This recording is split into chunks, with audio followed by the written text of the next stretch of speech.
coast to coast, it's your hosts, the Lombardi Leap and Mersey FB. This is Beyond the Frozen Tundra.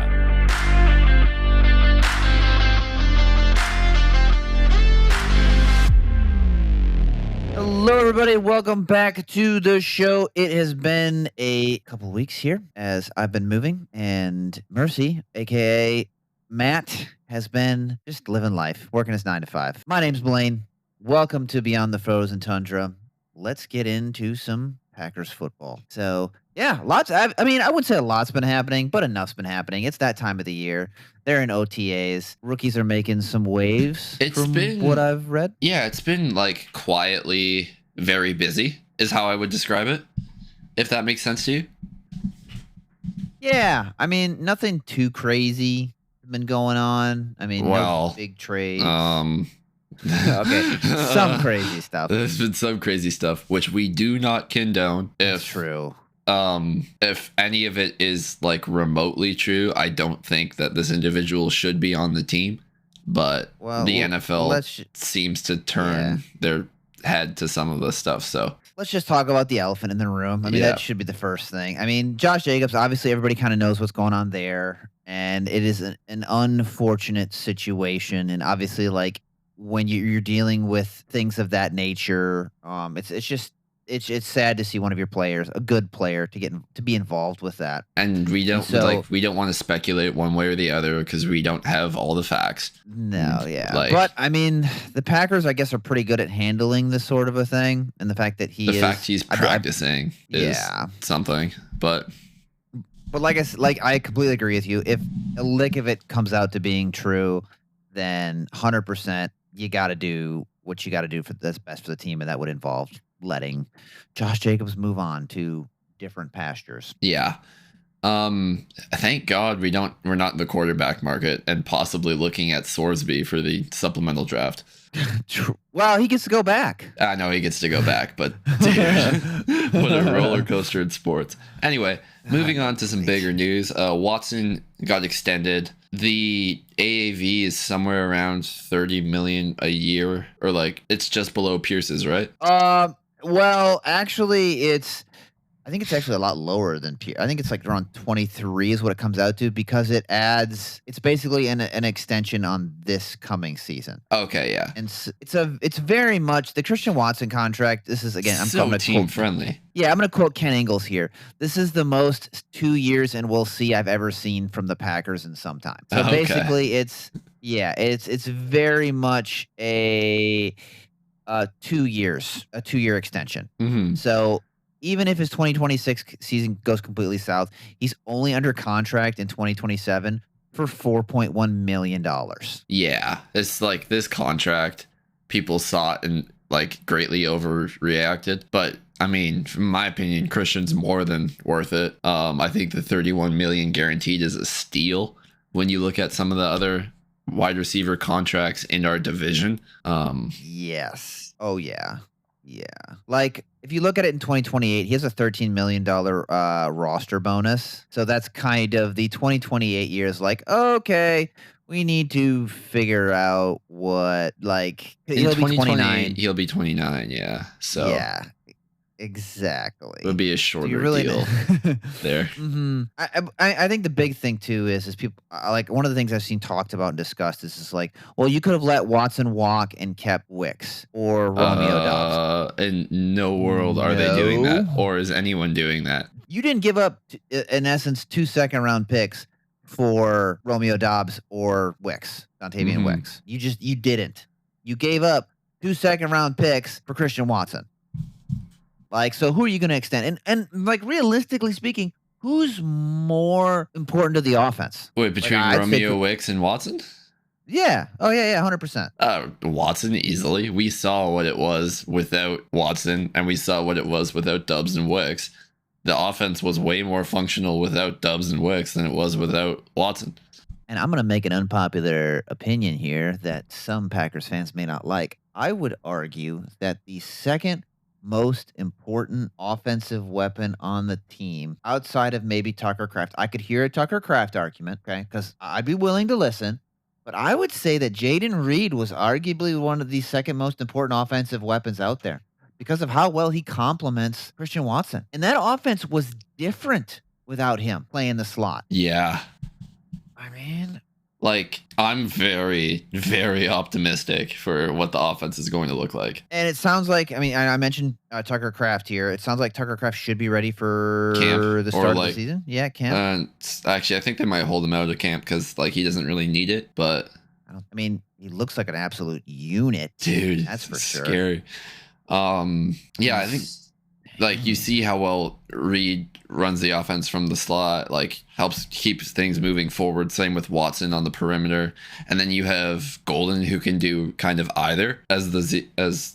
Yeah. Which again, I think that's only going to help him and expand on his ability to play as your. I mean, he's a round one wide receiver. He's been making things happen in OTAs too. Like he's been having some plays. Oh yeah. He's I think he's been having a good OTAs here. I mean, Keyshawn Nixon's still the corner, but whatever kind of a thing. How did you feel about the Jaden Reed contract? I think Jaden Reed's contract, when you stack it up against other current wide receiver contracts, he's like wide receiver like 50 or something like that in terms of actual money.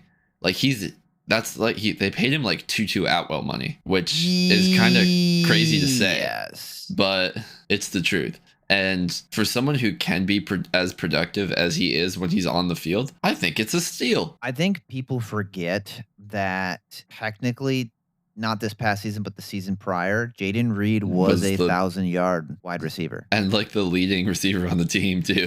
Yeah. Now, granted, it was all-purpose yards. It was all-purpose yards, but still, like to have 1,000 all-purpose yards as a wide receiver, I mean, it's still pretty good. Packers offense. I think only maybe not that much of it was from rushing either. I can't remember correctly. I mean, but I want to say it was like maybe 200 max, 200 yards max rushing. I think fans get on him a little bit just because of like some untimely drops, i.e. Chicago in the playoffs. But after not playing for a while, breaking his collarbone. Yeah. Liz Frank fracturing his foot. Yeah, it wasn't pretty.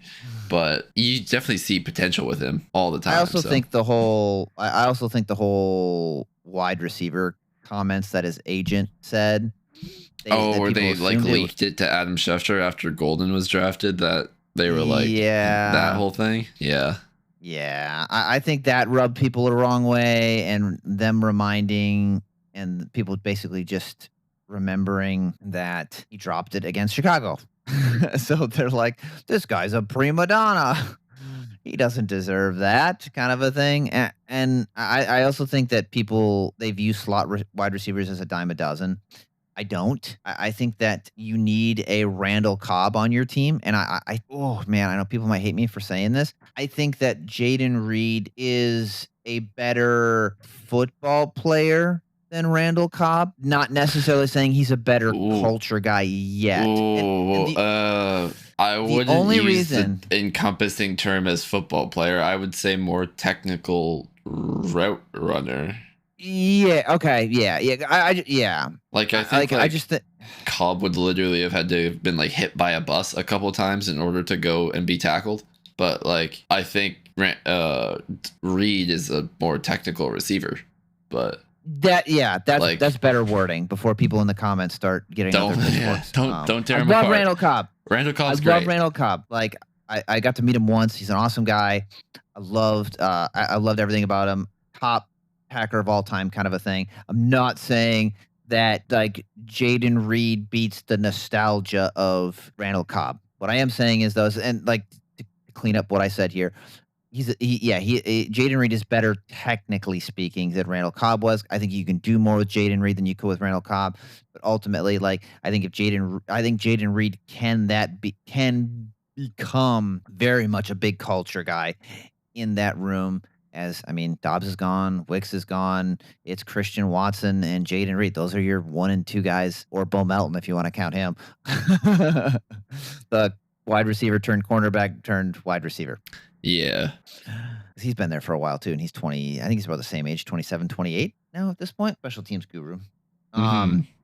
But I agree with you. Ultimately, though, the contract for Jaden Reed, I think it's great. I think you're locking up that core in essence for the next 3 years. I mean, this coming season and then 2 seasons after that is kind of 2028 is when you're going to have to kind of make some potentially decisions.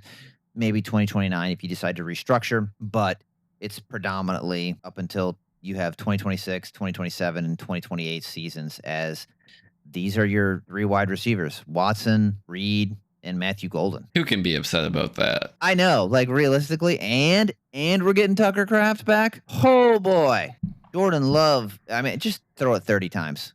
Yeah. Like legitimately, just throw it 30 times. I don't even care. And I know we're talking a lot about the offense here. And Well, I mean, what have you heard about the offensive line so far? Because that was kind of a big thing. it's kind of hard to get like a full picture of it with people sitting out. Like is. Banks popped up in the rehab group today. Tom's been in it because he's still recovering from the patellar tendon issue. But like, I love to see how they're playing Burton. Really, I don't. I want him to be at center only. I want him to, yeah. But having the full like versatility either way is very good. To play left guard, right guard.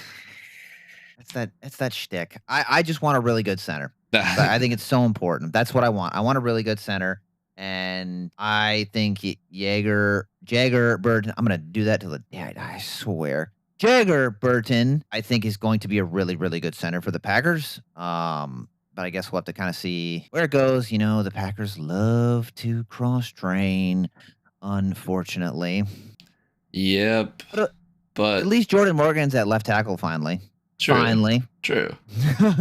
It's been too long. But like, oh my goodness. Apparently him and who is LVN have been having some good battles. Yeah, you said LVN, yeah. Right? Mm-hmm. Yeah, LVN's been playing it. Like LVN has been playing some good football at practice from what I've seen here. I mean, Micah Parsons. Kind of talk about that a little bit here. It sounds like Micah Parsons isn't going to be back until October because he had some meniscus. His meniscus was cleaned up as well. Mm-hmm. Well, no, his brother doesn't think he's going to even touch a practice field till late September, early October. So is that what he said? Yeah, he's like, it's going to be the Watson timeline. Huh. I mean, I get it. You want to be like the tweet was kind of hard to read, but I think that was the gist of it. Yeah. Aaron says tweets are sometimes hard to read. Yes. Interpret and understand. Yeah, I think that I could see that. I mean, the Packers are going to be careful with it's not even that. He just said that Mike is prioritizing the longevity of his career, which I want. Like, I don't want to rush him back from this. I think we could survive till he gets back. But speaking of surviving, I mean, this kind of brings up the LVN thing as well as Micah Parsons. I know you and I have kind of differing views on the idea of a potential trade package that the Packers are looking at, as Easton Butler had mentioned that the Packers have called the Arizona Cardinals in regards to Josh Sweat.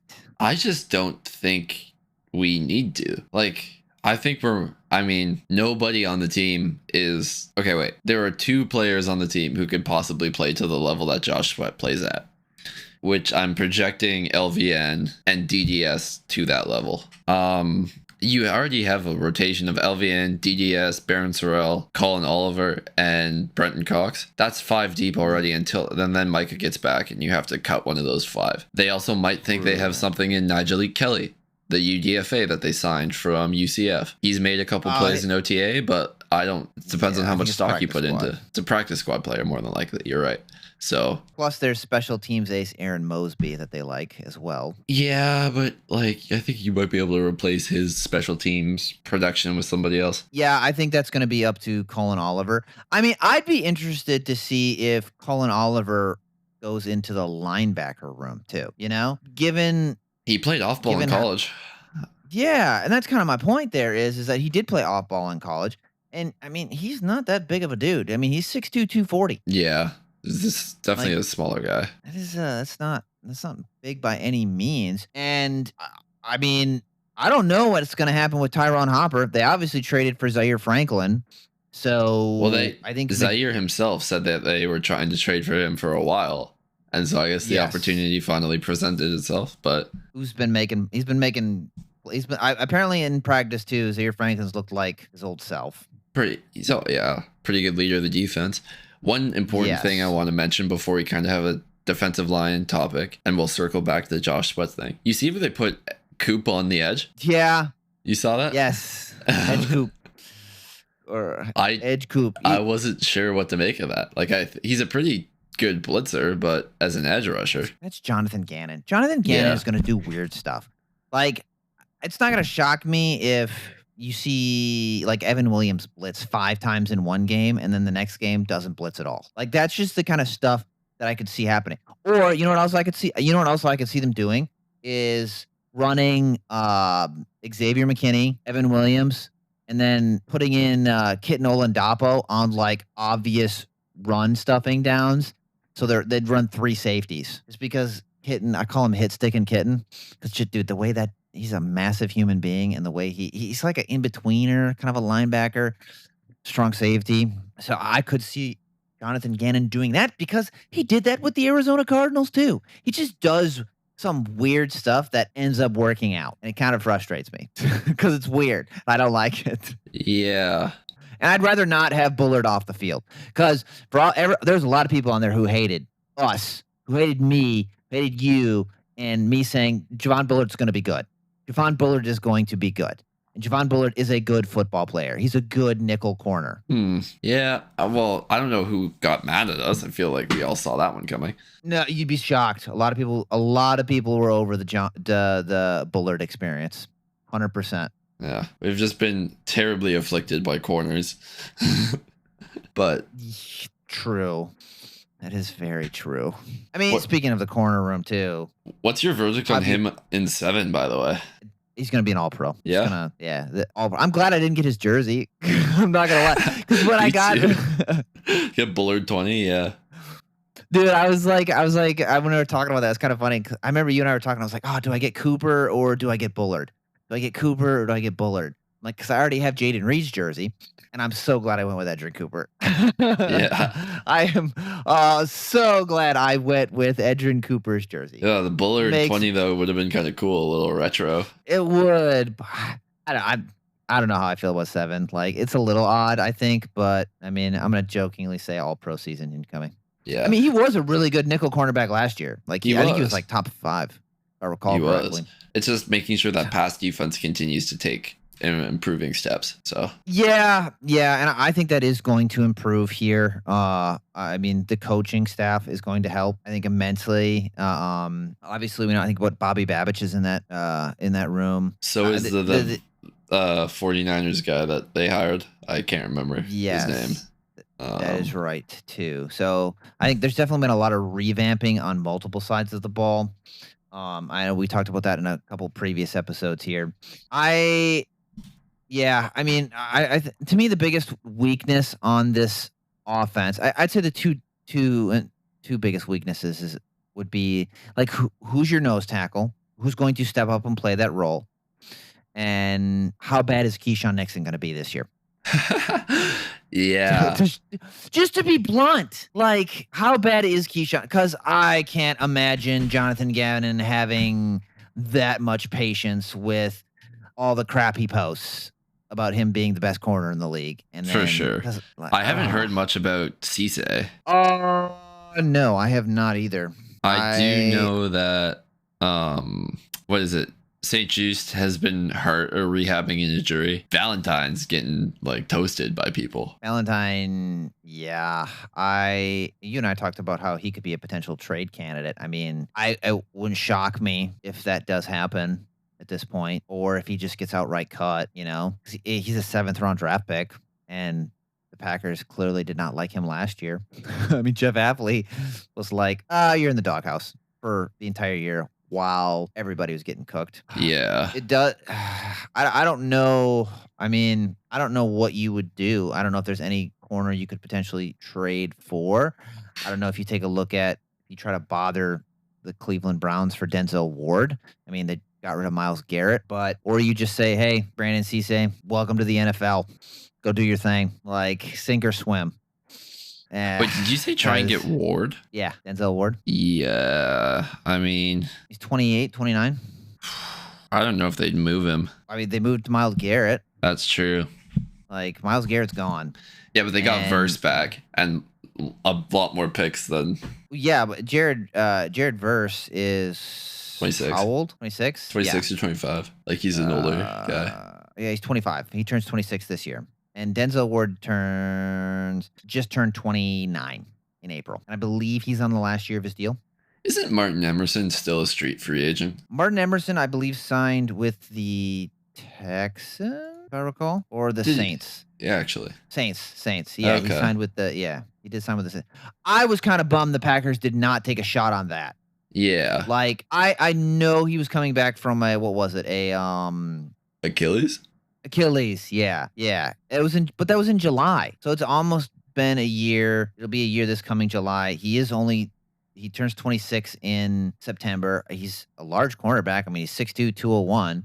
So it's kind of right in line with what the Packers tend to like and what you and I like in bigger corners. So I was really shocked the Packers didn't say, hey, like, let's just see what's going on here with him. We're past the deadline. We're past the comp formula, so not like we can't get more. But I guess they want, which is, I mean, to the point though. I guess that's why they're looking at the pass rush so heavily, because it's like if you don't have time to throw the ball, you don't really have to care who your cornerbacks are.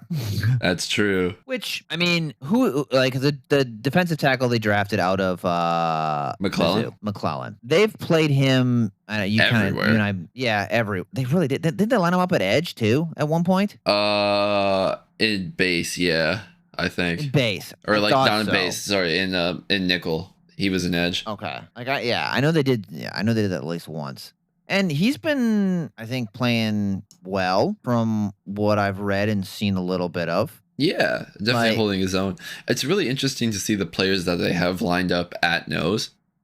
It's been McClellan, it's been Warren, and Nazir. So, which I like Warren Brinson at the nose too. Yeah, like I do, because I thought coming out he was a better run stuffer than pass rusher, and then you're like, oh, where did this pass rush come from? Yeah, he flipped it on his head when he got into the league. But they're clearly saying Hargrave is not the nose. It's going to be interesting to see where Wyatt fits in when he comes back actually practicing. True, from that ankle injury, yeah. Yeah, I think he should be back in the next couple of weeks, just based off of like the timeline of everything. And I think this time of the year too, the Packers do take a lot of extra care. They just want to make sure everybody going into training camp here moving forward is going to be ready to go, get ready for the preseason kind of a thing. Does training camp start in July? Or is it like in August? I think it's like the last week of July. It looks like mid-July. So the final there's like a mandatory mini camp, right? At some point, mandatory mini. That was mandatory mini camps right now, June 9th from the 11th, and then the final OTA session is June 18th. Okay. And then I believe the rookies come early, end of July. Into mid of July, and then then everybody else shows up. Wait, we gotta wait from June 18th to the end of July? Yes. Oh. And the first preseason game is on August 13th. It's not even nationally televised. I'm gonna internet. Like, I gotta figure out how I'm gonna watch that.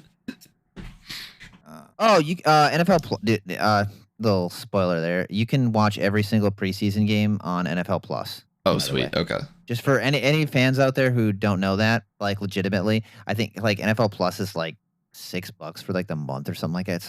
It's ridiculously cheap. Okay. And I just you can cancel it after you watch all the preseason games. It was actually kind of nice. So that's what I recommend for anybody who's like, I don't know how to watch the Packer game and I don't live in literally Green Bay, Wisconsin, because that's the only place that does get those preseason games. Well, NFL Plus, I highly recommend it. It's awesome for that kind of a thing. And then obviously regular season, you got to do what you got to do there. So it is going to be a little bit dead here. We'll probably talk. We'll find some things. Though. We'll find some things. Yeah, we'll start ramping up though more. We'll be doing one episode a week during the summer here. As I have some vacation coming up. I'm sure you probably have some vacation coming up. A little bit, yeah. We could talk about the upcoming Indiana Bears. Yeah. We can talk about the ham and huggables. The ham and huggies.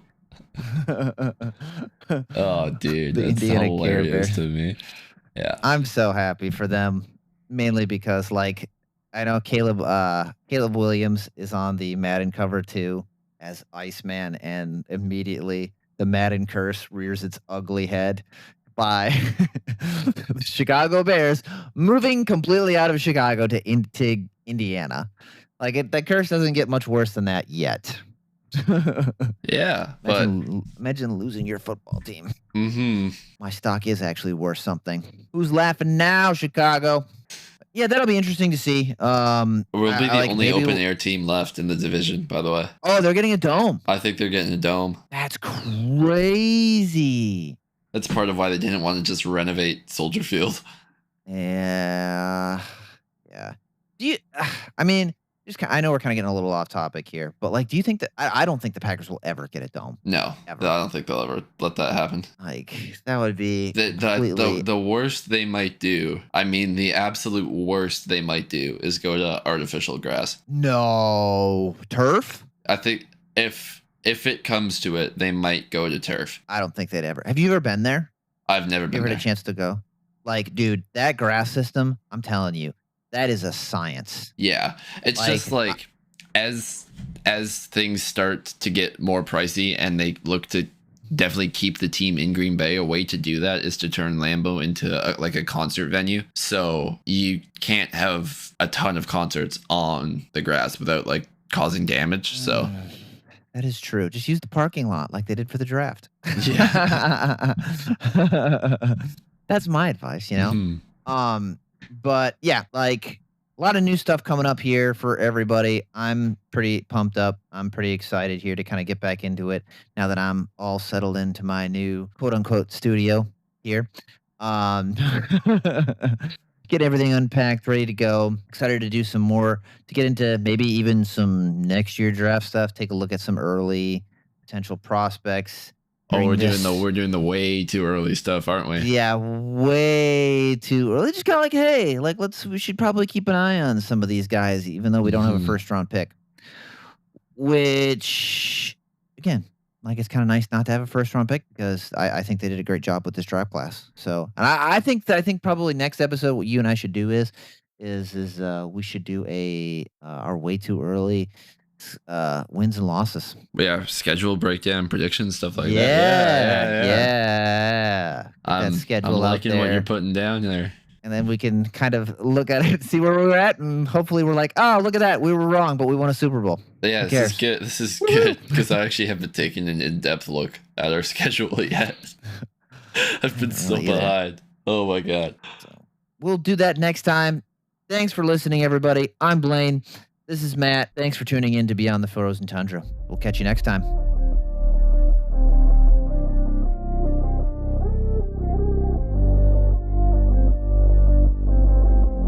To Packers fans coast to coast, thanks for going beyond the frozen tundra. We appreciate you tuning in. And as always, go Pack Go!